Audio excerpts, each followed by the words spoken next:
The world won't stop speaking. Every sound screams for attention. Every moment demands reaction. And somewhere in that noise, you forgot how to listen. You reach for your phone before you breathe. You scroll before you think. You react before you understand. You live inside impulses that are not yours. You confuse stimulation with life. You mistake exhaustion for effort. You call distraction connection. You worship noise because silence feels empty. But silence isn't empty. It's unoccupied, waiting for you to return. Listen, you are not tired of life. You are tired of interruption disguised as meaning.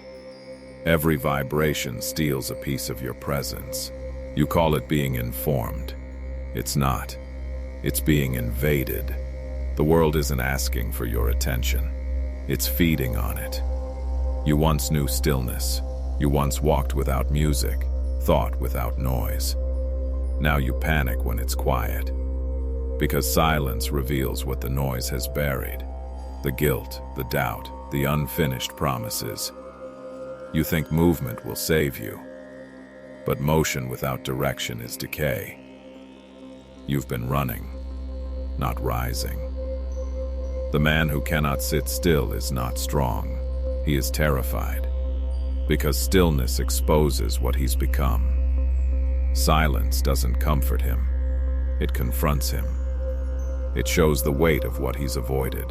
And that confrontation, that quiet collapse, is where discipline is born. So stop searching for new sounds.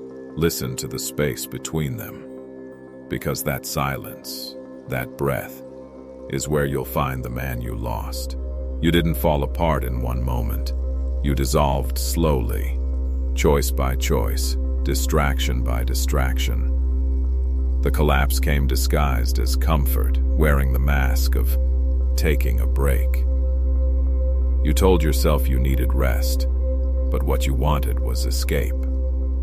5 minutes became an hour, a day became a habit, and the habit became your identity.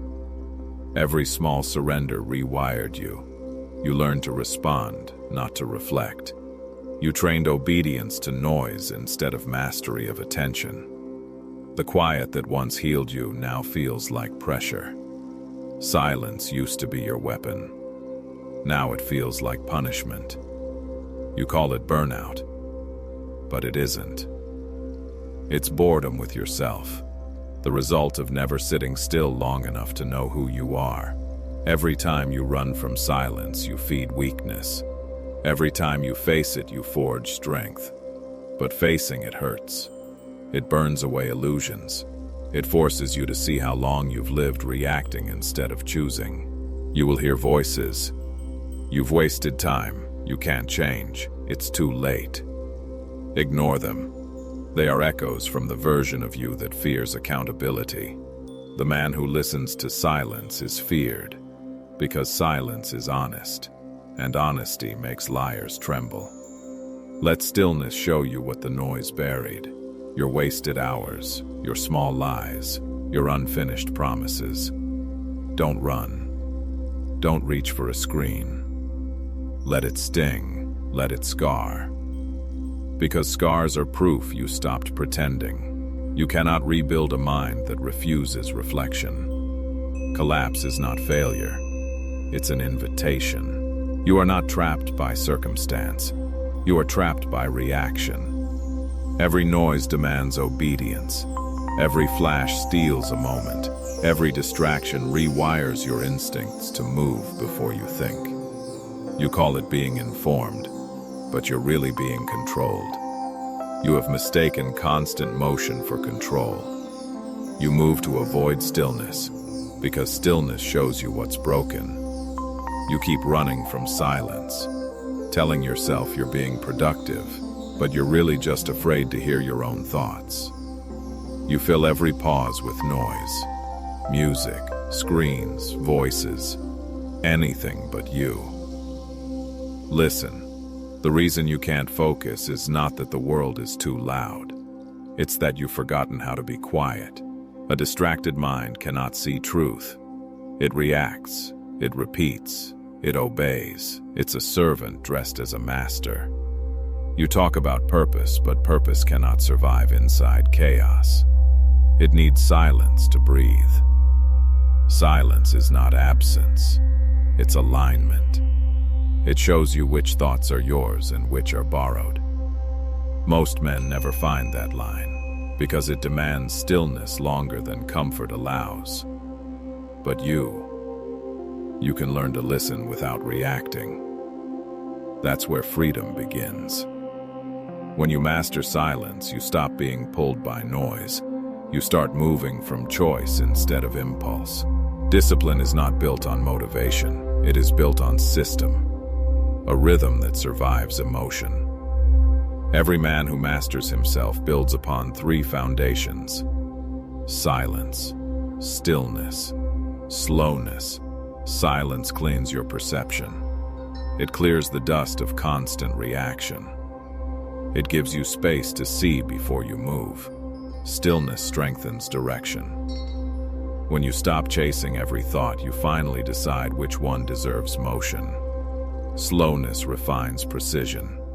It turns instinct into intention and chaos into control. Together, they form a weapon the modern world has forgotten. Silence is not weakness. It is the breath before accuracy. Stillness is not laziness. It is the test of endurance, the ability to hold tension without breaking. Slowness is not delay. It is deliberate power. The man who moves slow moves forever. You rush because you fear being late, but nothing truly yours will leave without you. When you slow down, time expands. You stop chasing minutes and start commanding them. These three principles are not techniques. They are a way of existence. When silence guides hearing, stillness anchors strength, and slowness governs motion, focus becomes unbreakable. You cannot fight distraction by speed. You dismantle it by rhythm. Observation is a forgotten skill. You used to watch the world, now you only glance at it. You scroll faster than you think. You react before you even understand what you're reacting to. And in that blur, you lose truth. Silence brings it back. When you stop speaking, you start hearing again. You begin to see what most people miss. The tremor before someone lies. The hesitation before someone breaks. You start noticing who speaks to be heard and who speaks to be understood. The man who listens silently becomes terrifying, because nothing in him can be manipulated. When you practice stillness long enough, you start recognizing patterns, not in others, but in yourself. You'll see how often you talk to escape thinking, how often you move to avoid emotion, how often you mistake reaction for strength. Every conversation becomes a mirror. Every silence becomes a test. People will call your calm strange. They'll say you're distant, detached, unreadable. Let them. They can't understand the man who no longer needs attention to exist. The world glorifies noise because noise hides emptiness. But a silent mind has nothing to hide, and that's why it's powerful. When you can sit still while everyone scrambles, you've already won. You don't master silence by reading about it. You master it by surviving it. Start small. 1 hour, no sound, no screen, no escape. Sit with your own thoughts until they stop feeling foreign. At first it will burn. Every part of you will reach for distraction. Let it, then refuse it. When the mind screams for noise, answer with breath. Each breath is proof that you control what enters. Discipline begins here. In one quiet moment no one sees. Next, watch your impulses. When you feel the urge to check, scroll, speak, wait 3 seconds. That pause is your new weapon. Use silence as resistance. When people rush you, stay slow.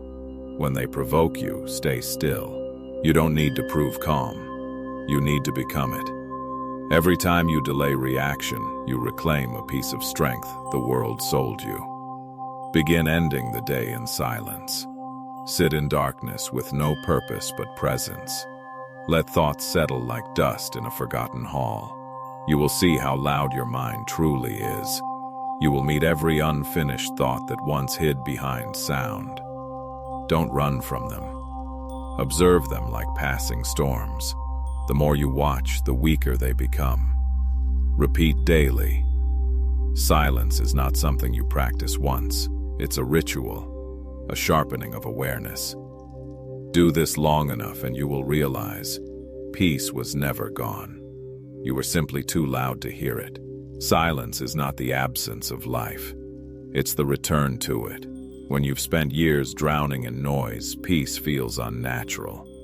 You mistake quiet for emptiness, but emptiness is where power is reborn. You no longer chase calm, you embody it. Because silence doesn't ask to be understood. It commands it. The world screams for attention. You no longer answer. You've learned that silence is the highest form of control. Now, when people argue, you listen. When they shout, you observe. You do not react. You choose. That choice is freedom. The man who can hold silence can hold himself. Stillness becomes your armor. Focus becomes your sword. And patience, your crown. You move slower now, but every motion carries weight. Every breath has purpose. Every word is earned. You realize discipline was never about doing more. It was about removing what weakens you. Noise weakens. Silence rebuilds. Noise scatters. Silence shapes. You were never meant to speak constantly. You were meant to act deliberately. So when the world spins louder, you walk quieter. When the crowd shouts opinions, you answer with stillness, because nothing echoes longer than a man who rebuilt himself in silence.